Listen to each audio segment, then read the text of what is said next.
ماشاءالله د الله عجیبه مخلوق، څه ښایسته پیدا کوونکی دی الله.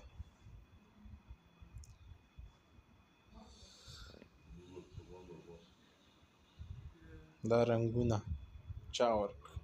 دا جلال جلال رنګونه، دا م یو جاندار دی.